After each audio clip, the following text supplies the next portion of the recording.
Hello welcome back to veg vlogs. ಎಲ್ಲರೂ ಹೇಗಿದ್ದೀರಾ? Hope ಎಲ್ಲರೂ ಚೆನ್ನಾಗಿದ್ದೀರಾ ಅಂತ ಭಾವಿಸ್ತಾ ನಾನು ಕೂಡ ತುಂಬಾ ಚೆನ್ನಾಗಿದ್ದೀನಿ. ಸೊ ಇವತ್ತಿನ ವಿಡಿಯೋ ಏನಪ್ಪ ಅಂದರೆ, ನಮ್ಮ ಅಣ್ಣ ಅಂದರು ಅತ್ತಿಗೆಂದ್ರ ಒಂದು ವೆಡ್ಡಿಂಗ್ ಆ್ಯನಿವರ್ಸರಿ ಇರೋದ್ರಿಂದ ಅವ್ರಿಗೊಂದು ಸ್ಪೆಷಲಾಗಿ ಏನಾದರೂ ಗಿಫ್ಟ್ ಮಾಡಬೇಕು ಅಂತ ಅನ್ನಿಸ್ತು. ಆ ಒಂದು ಕಾರಣಕ್ಕೋಸ್ಕರ ಏನು ಗಿಫ್ಟ್ ಮಾಡೋದು ಅಂತ ಅಂದ್ಕೊಂಡು ನಮ್ಮ ಹತ್ರ ಇದ್ದಂಥ ಬಜೆಟ್ಗೆ ತಕ್ಕಂಗೆ ಒಂದು ಸ್ಮಾಲ್ ಗಿಫ್ಟ್ ಮಾಡಿದ್ದು. ಇಬ್ಬರಿಗೂ ಕೂಡ ಪ್ರೆಸೆಂಟ್ ಮಾಡಬೇಕು ಅಂತಂದು ತುಂಬಾ ಕ್ಯೂಟಾಗಿತ್ತು. ಸೊ ಗೋಲ್ಡ್ ಅಲ್ಲ, ಬೆಳ್ಳಿದು ತೊಗೊಂಡಿರುವಂಥದ್ದು, ರಿಂಗ್ ತೊಗೊಂಡಿರೋದು. ಅಣ್ಣ ಅತ್ತಿಗೆಗೆ ತೊಗೋಬೇಕು ಅಂತ ಅಂದ್ಕೊಂಡ್ವಿ, ಬಟ್ ಬೇಡ, ಯಾಕಂದರೆ ದುಡ್ಡು ಸಾಲ್ಟೇಜ್ ಇತ್ತಲ್ವ.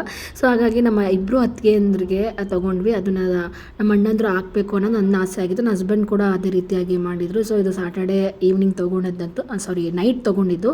ಅದಾದಮೇಲೆ ಸಂಡೇ ನಮ್ಮ ಹಸ್ಬೆಂಡ್ ಫ್ಯಾಮಿಲಿ ಒಂದು ಫಂಕ್ಷನ್ ಇತ್ತು, ಆ ಫಂಕ್ಷನ್ ಕೂಡ ಅಟೆಂಡ್ ಮಾಡ್ಕೊಂಡು ಬಂದ್ವಿ. ಅದಾದಮೇಲೆ ಸೀದಾ ಅವ್ರಿಗೆ ಕೆಲಸ ಇತ್ತು ಅಂತ ಬಂದಿರಲಿಲ್ಲ, ನಾನೊಬ್ಬಳೇ ಬಂದಿದ್ದು. ಅದಾದಮೇಲೆ ಸೀದಾ ದಾವಣಗೆರೆಗೆ ಬರೋಷ್ಟೊತ್ತಿಗೆ ಸುಮಾರು ಒಂದು 5 ಗಂಟೆ ಆಗೋಯಿತು. ಆ 5 ಗಂಟೆಯಲ್ಲಿ ಯಾವಾಗಲೂ ಅಪ್ಪ ಅಮ್ಮ ಅಣ್ಣ ಇರ್ತಾರೆ. ಅಣ್ಣ ಯಾವಾಗಲೂ ಕೆಲಸಕ್ಕೆ ಹೋಗಿರ್ತಾರೆ. ಸಂಡೇ ಅವ್ರಿಗೆ ವೀಕ್ ಆಫ್ ರಜೆ ಇರುತ್ತೆ, ವೀಕೆಂಡ್ ರಜೆ ಇರೋದಿಲ್ಲ. ಸೊ ನಾನು ಇವ್ರನ್ನೆಲ್ಲರೂ ಮಾಡ್ತಾ ಇದ್ದಾರೆ. ಸೊ ಈ ಎಲ್ಲರನ್ನೂ ಒಟ್ಟುಗೂಡೋಷ್ಟಿಗೆ ನನಗೆ ಆಲ್ಮೋಸ್ಟ್ 7:30 ಆಗೋಗ್ಬಿಡ್ತು. ಎಲ್ಲರೂ ಬಂದರು. ನಾನು ಕೂಡ ಕ್ಯಾಟ್ರಿನ್ಗೆ ಹೇಳಿದ್ದೆ, ಸೊ ಹೊರ್ಗಡೆನೇ ತರಿಸ್ಬಿಡೋಣ, ಏನಾದರೂ ಸ್ವೀಟು ಮತ್ತು ಪಲಾವ್ ಏನಾದರೂ ಮಾಡಿಸ್ಕೊಂಡು ತೊಗೊಂಬಂದ್ಬಿಡೋಣ ಅಂತ ಅಂದ್ಕೊಂಡು. ಎಷ್ಟೋ ಜನಕ್ಕೆ ಆರ್ಡ್ರ್ ಹೇಳ್ತಾ ಇದ್ವಿ. ಎಲ್ಲರೂ ಮುಂಚೆನೇ ಹೇಳಬೇಕು, 2 hours ಮುಂಚೆ ಹೇಳಿದ್ರೆ ಎಲ್ಲ ಆಗುತ್ತೆ. ಅಟ್ಲೀಸ್ಟ್ ನಮಗೆ 9 o'clock ಕೊಟ್ಟರು ನಡೆಯುತ್ತೆ ಅಂತ ಹೇಳಿದೆ. ಇಲ್ಲ, ಯಾರೂ ಒಂದು 5-6 ಜನಕ್ಕೆ ಕೇಳಿದ್ವಿ, ಯಾರೂ ಕೂಡ ಇದನ್ನು ಮಾಡಲಿಲ್ಲ. ಸೊ ಮನೇಲೇ ಎಲ್ಲರೂ ಪ್ರಿಪ್ರೇಷನ್ ಮಾಡ್ತಾಯಿದ್ರು ಪಲಾವ್ಗೆ. ಏನೇನು ಬೇಕೋ ತರಕಾರಿ ಎಲ್ಲ ತಂದುಕೊಟ್ಟೆ. ಅದಾದಮೇಲೆ ನಾನು ಅಣ್ಣ ಹೋಗ್ಬಿಟ್ಟು ಕೇಕ್ನ ಆರ್ಡ್ರ್ ಮಾಡ್ಕೊಂಡು ಕೇಕ್ ಕೂಡ ತೊಗೊಂಬಂದ್ವಿ. ಸೊ ಅವ್ರದ್ದು ಸೆಲೆಬ್ರೇಷನ್ ಆಯಿತು. ತುಂಬಾ ಚೆನ್ನಾಗಿ ಆಗ್ತಾಯಿದೆ.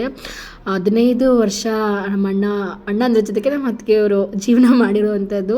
ಅದು ಸುಮ್ಮನೆ ಅಲ್ಲ, ಎಷ್ಟೋ ಕೊಂಡು ಏಳು ಬೀಳುಗಳ ಮಧ್ಯೆ ಜೀವನ ನಡೆಸ್ತಾ ಇದ್ದಾರೆ. ಎಷ್ಟೋ ಸರಿ ತುಂಬಾ ಅವ್ರಿಗೆ ಸುಖಕ್ಕಿಂತ ಕಷ್ಟಗಳೇ ತುಂಬ ಫೇಸ್ ಮಾಡಿದ್ದಾರೆ. ಸೊ ಎಲ್ಲ ಒಂದು ಮಿಡಲ್ ಕ್ಲಾಸ್ ಲೈಫ್ದು ಜೀವನನೇ ಅಷ್ಟೇ ಅಲ್ವಾ. ಹಿಂಗೇ ಇರಬೇಕು ಅಂತ ಯಾವುದೇ ರೀತಿಯಾಗಿ ಬರ್ಕೊಟ್ಟಿಲ್ಲ ಯಾರೂ ಕೂಡ. ಸ್ಟಾರ್ಟಿಂಗಲ್ಲಿ ಚೆನ್ನಾಗಿರ್ತಾರೆ, ಅದಾದಮೇಲೆ ಎಷ್ಟೋ ಕಷ್ಟಗಳು ಬರ್ತಾ ಇರ್ತವೆ, ಹೋಗ್ತಾ ಇರ್ತವೆ. ಅದ್ರ ಮದುವೆ ತಕ್ಷಣ ಒಂದಿಷ್ಟು ಸಾಲ ಇರುತ್ತೆ. ಅದಾದಮೇಲೆ ಮಗು ಆದಮೇಲೆ ಅವರ ಒಂದು ಎಜುಕೇಷನ್ನು, ಅವರ ಒಂದು ಜೀವನಕ್ಕೆ ಇವರು ಇಬ್ಬರು ಕೂಡ ಕೈ ಜೋಡಿಸ್ಬಿಟ್ಟು ಜೀವನನ ನಡೆಸಬೇಕಾಗುತ್ತೆ. ಸೊ ಕಷ್ಟ ಸುಖಗಳ ಮಧ್ಯೆ ಉತ್ತಮವಾಗಿ ಒಂದು ಉತ್ತಮ ರೀತಿಯಿಂದ ಒಂದು ಸಂತೋಷವಾಗಿ ತುಂಬ ಚೆನ್ನಾಗಿ ಜೀವನ ನಡೆಸ್ತಾ ಇದ್ದಾರೆ. ಇದು ಅವರ ಓವರಾಲ್ ಅವರೊಂದು ದೊಡ್ಡ ಫ್ಯಾಮಿಲಿ. ಸೊ ಆಲ್ಮೋಸ್ಟ್ ನಾವು ಮುಂಚೆ ಜಾಯಿಂಟ್ ಫ್ಯಾಮಿಲಿ ಆಗಿದ್ವಿ. ಅದಾದಮೇಲೆ ಮನೆ ಚಿಕ್ಕದಾಯಿತು ಅಂತಂದು ಎಲ್ಲರೂ ಬೇರೆ ಹೋದ್ವಿ. ಮತ್ತು ಏನೇ ಫಂಕ್ಷನ್ಸ್ ಇರಲಿ, ಏನೇ ಒಂದು ಸೆಲೆಬ್ರೇಷನ್ ಇರಲಿ, ಎಲ್ಲರೂ ಒಟ್ಟುಗೂಡಿ ಒಂದೇ ಮನೆಯಲ್ಲಿ, ಅದು ದೊಡ್ಡಮ್ಮನ ಮನೆ ಆಗಿರ್ಬೋದು, ಆ ದೊಡ್ಡಣ್ಣನ ಮನೇಲಿ ಆಗಿರ್ಬೋದು ಮಾಡ್ತೀವಿ. ಇನ್ನು ಸಣ್ಣನ ಮನೆಯಲ್ಲಿ ಮನೆ ಚಿಕ್ಕದಾಗಿರೋದ್ರಿಂದ ಅವರು ಕೂಡ ಅಲ್ಲೇ ಬರ್ತಾರೆ. ಅಲ್ಲಿ ಹೋಗಿಲ್ಲ ಇಲ್ಲಿ ಹೋಗಿಲ್ಲ ಅಂತ ಏನಿಲ್ಲ, ಹೋದ್ರೆ ಎಲ್ಲರ ಮನೆಗೆ ಹೋಗಿ ಎಲ್ಲರ ಜೊತೆ ಖುಷಿಯಾಗಿ ಬರ್ತೀವಿ. ಇತ್ತೀಚೆಗಂತೂ ಒಂದು ಕೂಡು ಕುಟುಂಬ ಇರೋದೇ ಕಡಿಮೆ. ಸೊ ನನಗೆ ತುಂಬಾ ಖುಷಿ ಆಗುತ್ತೆ. ಅಪ್ಪನ ಕಡೆನೂ ಹಾಗೇ ಇದ್ದಾರೆ, ಅಮ್ಮನ ಕಡೆನೂ ಹಾಗೇ ಇದ್ದಾರೆ. ಅಪ್ಪನ ಕಡೆಗೆ ಹೋಲಿಸ್ಕೊಂಡ್ರೆ ಅಮ್ಮನ ಕಡೆ ಅವ್ರದ್ದು ಒಂದು ಅಟ್ಯಾಚ್ಮೆಂಟ್ ಜಾಸ್ತಿನೇ ಅಂತ ಹೇಳ್ಬೋದು. ಹಾಗಂತ ಅವ್ರ ಜೊತೆಗೂ ಅಟ್ಯಾಚ್ಮೆಂಟ್ ಏನು ಇಲ್ಲ ಅಂತಲ್ಲ, ಬಟ್ ಆದರೆ ತುಂಬ ಚಿಕ್ಕಗಳಿಂದ ಏನೋ ಇಲ್ಲೇ ಇರೋದಲ್ವ, ಆ ಒಂದು ಕಾರಣಕ್ಕೋಸ್ಕರ. ಸೊ ಎಲ್ಲರೂ ಸಹ ತುಂಬ ಖುಷಿಯಾಗಿ ಕೇಕೆಲ್ಲ ಕಟ್ ಮಾಡಿ ಸೆಲೆಬ್ರೇಷನ್ ಮಾಡಿದ್ವಿ. ನಾವು ಆ್ಯನಿವರ್ಸರಿ ವಿಶಸ್ ಅಂತ ತಿಳಿಸ್ಬಿಟ್ಟು ಹ್ಯಾಪಿ ನ್ಯೂ ಇಯರ್ ಅಂತಂದು ಹೇಳ್ತಾ ಇದ್ವಿ. ಆಮೇಲೆ ಎಲ್ಲರೂ ನಗ್ತಾಯಿದ್ರು. ಸೊ ನಾನು ಕೂಡ ಅವರಿಗೆ ಒಂದು ಗಿಫ್ಟ್ ತೊಗೊಂಬಂದಿದ್ವಲ್ಲ, ಹಸ್ಬೆಂಡ್ ಕೂಡ ಬಂದು ತುಂಬ ಚೆನ್ನಾಗಿರ್ತಿತ್ತು, ಏನು ಮಾಡೋದು ಪಾಪ ಅವ್ರಿಗೂ ಕೆಲಸ. ಸೊ ನಾನೇ ಬಂದುಬಿಟ್ಟು ಪ್ರೆಸೆಂಟ್ ಮಾಡಿದೆ. ತುಂಬಾ ಶಾಕ್ ಆಯಿತು. ನಮ್ಮ ಅತ್ತಿಗೇನು ಶಾಕ್ ಆಗಿ ನೋಡ್ತಾ ಇರ್ಬೋದು. ಸೊ ನಮ್ಮ ಅಪ್ಪಾಜಿ ಅಮ್ಮ ಎಲ್ಲರೂ ತಿನ್ನಿಸ್ತಾ ಇದ್ದಾರೆ ಕೇಕು. ನಮ್ಮ ಸಿಕ್ಕಾಪಟ್ಟೆ ಖುಷಿ ಆಗೋಯಿತು. ಈ ಒಂದು ಮೆಮೊರೀಸ್ಗೋಸ್ಕರ ನಾವು ಒಂದು 6 ತಿಂಗಳಿಗೆ ಒಂದ್ಸರಿ, ವರ್ಷಕ್ಕೊಂದ್ಸರಿ ಕಾಯ್ತಾ ಇರ್ತೀವಿ. ಏನಾದರೂ ಲಾಸ್ಟ್ ನಾನು ದಸರಾ ಹಬ್ಬದಲ್ಲೂ ಕೂಡ ವ್ಲಾಗ್ನ ಮಾಡಾಕಿದ್ದೆ. ಇದೇ ರೀತಿಯಾಗಿ ಪುಟ್ಟ ಒಂದು ಸಂಸಾರದಲ್ಲಿ, ಒಂದು ಪುಟ್ಟ ಮನೆಯಲ್ಲಿ ಕೂಡು ಕುಟುಂಬ ಜೊತೆ ಒಂದು ಖುಷಿಯಾಗಿ ಇರೋವಂಥದ್ದು ತುಂಬಾ ಕಡಿಮೆ. ನನಗಂತೂ ಸಿಕ್ಕಾಪಟ್ಟೆ ಇಷ್ಟ. ಹಾಗಾಗಿ ಏನೇ ಇರಲಿ, ಎಷ್ಟೇ ಕಷ್ಟ ಇರಲಿ, ಕೆಲಸಕ್ಕೆ ಕೂಡ ಹೋಗ್ತಾ ಇರ್ತೀನಿ, ಆದರೂ ಸಹ ಅದ್ರ ಮಧ್ಯೆ ಬಂದುಬಿಟ್ಟು ನಾನು ಒಂದು ಸೆಲೆಬ್ರೇಷನ್ನ ಮಾಡ್ತಾಯಿದ್ದೀನಿ. ನೋಡ್ತಾ ಇರ್ಬೋದು, ನನಗೇನೋ ಮೋಸ್ಟ್ ಇನ್ಸ್ಪಿರೇಷನ್, ಎಲ್ಲರಿಗೂ ಬೇರೆ ಬೇರೆ ಇನ್ಸ್ಪಿರೇಷನ್ಸ್ ಇರ್ತಾರೆ. ಸೊ ಪರ್ಸ್ನಲ್ ಲೈಫು ಅಂತ ಬಂದಾಗ ನನಗೆ ಮೋಸ್ಟ್ ಇನ್ಸ್ಪಿರೇಷನ್ ಬಂದುಬಿಟ್ಟು ನನ್ನ ದೊಡ್ಡಮ್ಮ. ಅವ್ರಿಗೆ ಎಷ್ಟು ಅನ್ಯೋನ್ಯವಾಗಿ ಗಂಡ ಹೆಂಡತಿ ಎಷ್ಟು ಚೆನ್ನಾಗಿರ್ತಾರೆ, ಆದರೆ ನನಗಂತೂ ತುಂಬಾ ಖುಷಿ. ಇನ್ನು ನಮ್ಮ ಅಕ್ಕ ಕೂಡ ಬಂದಿದ್ದರು, ಅವರ ಅಮ್ಮ ಕೂಡ ಬಂದಿದ್ದರು. ಎಲ್ಲರೂ ಸಹ ಎಲ್ಲರಿಗೂ ಕೇಕ್ ತಿನ್ನಿಸ್ತಾ, ಅವರು ಇವ್ರಿಗೆ ತಿನ್ನಿಸ್ತಾ, ಇವರು ಅವ್ರಿಗೆ ತಿನ್ನಿಸ್ತಾ ತುಂಬಾ ಈ ಒಂದು ದಿನನ ತುಂಬ ಚೆನ್ನಾಗಿ ಕಳೆದ್ವಿ ಅಂತ ಹೇಳ್ಬೋದು. ಎಲ್ಲರೂ ಸಹ ಫೋಟೋಸ್ಗೆ ವೀಡಿಯೋಸ್ಗೆ ಪೋಸ್ ಕೊಡ್ತಾನೆ ಇದ್ದಾರೆ. ನೀನು ಜಸ್ಟ್ ಫೋಟೋಸ್ ಅಷ್ಟೇ ತೆಗಿ ಅಂತ ಹೇಳ್ತಾ ಇದ್ಲು ಅಕ್ಕ. ಅವರು ಕೂಡ ಬೆಂಗಳೂರಲ್ಲೇ ಇರೋದ್ರಿಂದ ಪಾಪ ಅವ್ರಿಗೂ ಅಷ್ಟಾಗಿ ಅಲ್ಲಿ ಇಲ್ಲಿ ಹೋಗೋಕೆ ಆಗೋದಿಲ್ಲ. ಸೊ ಫೈನಲ್ ಆಗಿ ನಾನಿಲ್ಲ ಬನ್ನಿ ಬನ್ನಿ ತುಂಬ ಫೋರ್ಸ್ ಮಾಡಿ ಕರೆದ್ಮೇಲೆ ಬಂದರು. ಸೊ ನನ್ನ ತಂಗಿ, ನನ್ನ ಅಮ್ಮ, ನನ್ನ ಎತ್ತ ಅಮ್ಮ ಇವರು ಮಂಜುಳಾ ಅಂತ. ಸೊ ನನ್ನ ತಂಗಿ, ನನ್ನ ಒಡ ಹುಟ್ಟಿದ ತಂಗಿ ಮಗಳು ನೋಡ್ತಾ ಇರ್ಬೋದು. ಓವರ್ ಆಲ್ ಫ್ಯಾಮಿಲಿ ಎಷ್ಟು ಖುಷಿಯಾಗಿರುತ್ತೆ ಅಂದರೆ, ಎಷ್ಟೋ ಜನ ಹಿಂದೆ ಒಂದು ಮುಂದೆ ಒಂದು ಮಾತಾಡೋದೇ ಜಾಸ್ತಿ. ಬಟ್ ಇವರು ಫ್ಯಾಮಿಲಿ ಅಂತ ಬಂದರೆ, ನನ್ನ ದೊಡ್ಡಮ್ಮನ ಫ್ಯಾಮಿಲಿ ಅಂತ ಬಂದರೆ ಯಾರ ಬಗ್ಗೆನೂ ಈಗೇನು ಮಾತಾಡೋದಿಲ್ಲ. ಅವರಾಯಿತು, ಅವ್ರ ಜೀವನ ಆಯಿತು, ಏನೋ ಒಂದು ಅದು ಕಷ್ಟ ಸುಖಕ್ಕೆ ಆಗ್ತಾರೆ. ನನಗೆ ಇವರು ಸುಖಕ್ಕೆ ಆಗಿದ್ದಾರೋ ಇಲ್ಲೋ ಗೊತ್ತಿಲ್ಲ.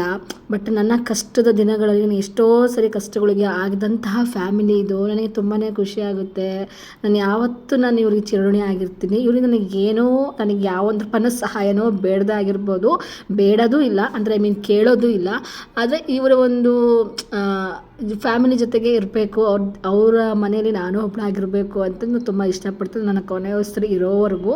ಸೊ ಅದು ಯಾವಾಗಲೂ ಇದೇ ರೀತಿಯಾಗಿ ಇದೆ. ಯಾವತ್ತೂ ನನ್ನ ಅತ್ತಿಗೆಂದ್ರು ಅಷ್ಟೇ. ಇಲ್ಲಿ ಹೆಂಗಾಗ್ಬಿಟ್ಟಿದೆ ಅಂದರೆ, ಅಣ್ಣ ನಮ್ಮೋನು ಆಗದೆ ಇದ್ರು ಅತ್ತಿಗೆ ನಮ್ಮೋಳು ಅನ್ನೋ ಥರ ಆಗಿದೆ. ಒಂದು ಸಾಂಗೇ ಉಲ್ಟಾ ಇದೆ. ಅಣ್ಣಂದ್ರ ಜೊತೆ ಅಟ್ಯಾಚ್ಮೆಂಟ್ಗಿಂತ ನಮ್ಮ ಅತ್ತಿಗೆಂದ್ರ ಜೊತೆಗೆ ಅಟ್ಯಾಚ್ಮೆಂಟ್ ಜಾಸ್ತಿ. ನನಗೆ ತುಂಬಾ ಖುಷಿ ಆಗುತ್ತೆ. ಅವ್ರು ಯಾವಾಗಲೂ ಖುಷಿಯಾಗಿ ಚೆನ್ನಾಗಿ ಮಾತಾಡ್ತಾರೆ.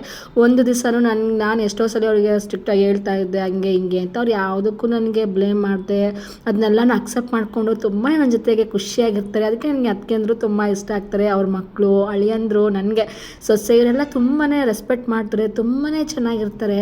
ಓವರಾಲ್ ಒಂದು ಫ್ಯಾಮಿಲಿ ಹೇಗಿರಬೇಕು, ಈಗ ಮದುವೆ ಆಗಿ ಹೋದಂಥ ಮಗಳ ಜೊತೆಗೆ ಅಂತ ಅದೇ ರೀತಿಯಾಗಿ ನನ್ನ ಜೊತೆಗೆ ತುಂಬಾ ಚೆನ್ನಾಗಿದ್ದರೆ ಎರಡು ಮಾತು ಸಾಲೋದಿಲ್ಲ, ಎಷ್ಟು ಪದಗಳೇ ಸಾಲೋದಿಲ್ಲ ಇವರು ಇರೋದು ನನ್ನ ಜೊತೆಗೆ. ಅದಕ್ಕೋಸ್ಕರ ಒಂದು ವ್ಲಾಗ್ ಥರ ಆಗಲಿ, ನನಗೂ ಒಂಥರ ಕಂಟೆಂಟ್ ಸಿಕ್ಕಂಗಾಗುತ್ತೆ. ನನಗೆ ಈಗ ಕೆಲಸಕ್ಕೆ ಹೋಗ್ತಿರೋದ್ರಿಂದ ನನಗೆ ಅಷ್ಟಾಗಿ ನನಗೆ ಟೈಮ್ ಸಿಗ್ತಾಯಿಲ್ಲ. ವ್ಲಾಗ್ ಮಾಡೋದಾಗಿರ್ಬೋದು, ಮಿನಿ ವ್ಲಾಗ್ನ ಮಾಡೋದಾಗಿರ್ಬೋದು. ತುಂಬಾ ಮಾರ್ನಿಂಗ್ ಎದ್ಬಿಟ್ಟು ಕೆಲಸ ಮುಗಿಸ್ಕೊಂಡು ಸೀದಾ ಮತ್ತೆ 10 ಗಂಟೆಯಷ್ಟೊತ್ತಿಗೆ ಮನೆ ಬಿಟ್ಟು, ಅದಾದಮೇಲೆ ಬಸ್ ಕ್ಯಾಚ್ ಮಾಡಿಕೊಂಡು ಮತ್ತೆ ಆಫೀಸಿಗೆ ಬರೋಷ್ಟಿಗೆ 1 ಅವರ್ ಆಗೋಗುತ್ತೆ. ಅಲ್ಲಿಂದ ಮತ್ತೆ ಕೆಲಸ ಮುಗಿಸ್ಕೊ ಮತ್ತೆ ಮನೆಗೆ ಹೋಗು, ಬಸ್ ಇಟ್ಕೊಂಡು ಮನೆಗೆ ಹೋಗೋದಾದ್ಮೇಲೆ ಮನೆ ಕೆಲಸ ಮುಗಿಯೋಷ್ಟಿಗೆ ಕಣ್ಣು ಬಿಟ್ಟು ಒಂದು ಸ್ವಲ್ಪ ಕುತ್ಕೊಳ್ಳೋಣ ಅನ್ನೋಷ್ಟಿಗೆ ಅಪ್ಪ ಟೈಮೇ 10 ಗಂಟೆ ಆಗೋಗಿರುತ್ತೆ. ಇನ್ನೇನು ನಾನು ಫೋನ್ ಹಿಡ್ಕೊಂಡು ಏನು ಮಾಡೋಕ್ಕಾಗುತ್ತೆ ಹೇಳಿ.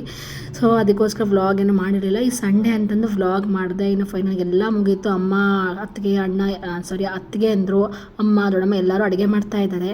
ನಾನು ನಮ್ಮ ಅಳಿಯಂದ್ರ ಜೊತೆಗೆ, ನನ್ನ ಮಗಳ ಜೊತೆಗೆ ಡ್ಯಾನ್ಸ್ ಮಾಡ್ತಾಯಿದ್ದೀವಿ. ನೋಡ್ತಾ ಇರ್ಬೋದು. ಒಂಥರ ಫ್ಯಾಮಿಲಿ ಜೊತೆಗೆ ಟೈಮ್ ಸ್ಪೆಂಡ್ ಮಾಡೋದು ತುಂಬ ಕಡಿಮೆ. ಅದರಲ್ಲೂ ಬೆಂಗಳೂರಲ್ಲಿ ಇರೋದ್ರಿಂದ ಅಷ್ಟಾಗಿ ನನಗೆ ಮಾಡಲಿಕ್ಕೆ ಸಾಧ್ಯ ಆಗ್ತಾಯಿಲ್ಲ ವ್ಲಾಗ್ನ. ಹಾಗಾಗಿ ಇದೊಂಥರ ತುಂಬ ಸೆಲೆಬ್ರೇಷನ್ ಚೆನ್ನಾಗಿರುತ್ತೆ, ಒಂದು ನೆನಪು ಇರುತ್ತೆ. ಮುಂದೆ ಅವ್ರ ಮಕ್ಕಳು ದೊಡ್ಡವರಾಗಿ ಮೊಮ್ಮಕ್ಕಳು ಕಂಡಾಗೂ ಇವರು ನನ್ನ ನಾದಿನ ಈ ಥರ ಒಂದು ಸೆಲೆಬ್ರೇಷನ್ ಮಾಡಿದ್ದಾಳೆ ಅಂತಂದು ಖುಷಿ ಪಡ್ತಾರೆ. ನನಗೆ ಎಷ್ಟು ಸಾಧ್ಯನೋ ಅಷ್ಟು ಚಿಕ್ಕ ಮನೆಯಲ್ಲಿ ಚೊಕ್ಕದಾಗಿ ಕೂಡು ಕುಟುಂಬದ ಜೊತೆಗೆ ಒಂದನ್ನು ಸೆಲೆಬ್ರೇಷನ್ನ ಮಾಡಿದ್ದೀನಿ. Anniversary 15th years anniversary. Last year cake cut ಮಾಡಿಸಿದ್ದೆ. ಈ ವರ್ಷ ಒಂದು ಆ್ಯಡ್ ಮಾಡಿದ್ದೀನಿ, ಗಿಫ್ಟ್ನ ಪ್ರೆಸೆಂಟ್ ಮಾಡಿರೋದು.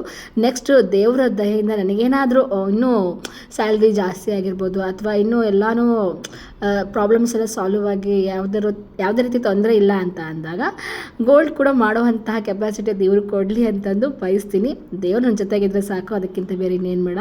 ಸೊ ಎಲ್ಲರೂ ಕೂಡ ಅಡುಗೆ ಎಲ್ಲ ಮಾಡಿದರು. ಮೊಸರು ಬಜ್ಜಿ, ಕೇಕು ಎಲ್ಲ, ಪಲಾವ್ ಎಲ್ಲ ಇತ್ತು. ಸ್ವೀಟ್ಸ್ ಏನು ಬೇಡ ಅಂದ್ಕೊಂಡು ಕೇಕೆ ಇತ್ತಲ್ವ, ಕೇಕೆ ಜಾಸ್ತಿ ತಿನ್ಕೊಂಬಿಟ್ರು ಎಲ್ಲರೂ. ಅದಾದಮೇಲೆ ಪಲಾವು, ಮೊಸರು ಬಜ್ಜಿ ಎಲ್ಲ ನನ್ನ ಸೊಸೆ ಬಡಿಸ್ತಾ ಇದ್ದಾಳೆ, ನಾನು ವಿಡಿಯೋ ಮಾಡ್ಕೊತಾ ಇದ್ದೀನಿ. ಇದು ನನ್ನ ಫ್ಯಾಮಿಲಿ. ನನಗೆ ತುಂಬ ಖುಷಿಯಾಗುತ್ತೆ ನೋಡಲಿಕ್ಕೆ. ಒಂಥರ ನಾನು ಮಾತಾಡೋದ್ರೇ ಗೊತ್ತಾಗ್ತಿರ್ಬೋದು ಎಷ್ಟು ಎಕ್ಸೈಟ್ಮೆಂಟಿಂದ. ಅದು ನಾನೀಗ ನ್ಯೂಸ್ ರೂಮಲ್ಲೇ ಕುತ್ಕೊಂಡು ಮಾಡ್ತಾ ಇರೋದು, ಯಾರಾದರೂ ಬೇಗ ಬಂದುಬಿಡ್ತಾರೆ ಅಂತ ಮಾಡ್ತಾ ಇದ್ದೀನಿ. ಸೊ ಇದಾಗಿತ್ತು ನನ್ನ ಅಣ್ಣ ಅತ್ತಿಗೆಂದ್ರ ಒಂದು ಆ್ಯನಿವರ್ಸರಿ ವ್ಲಾಗ್. ಎಲ್ಲರಿಗೂ ನಮಸ್ಕಾರ.